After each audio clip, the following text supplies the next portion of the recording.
आता कपडे घालायचे जागा आहे सुविधा मूर्ती पूजन होणार आहे मूर्ती पूजन झालं ना तसं पुढे जाते हे जागरण नाही काय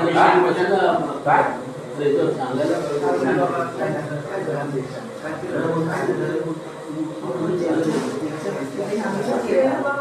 दोघे पुजारी जेवढी शांत राहणार तेवढी चांगलं शांत राहा बरपट बरपट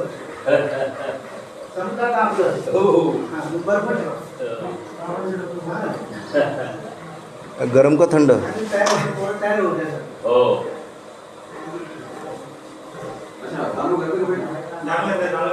जानू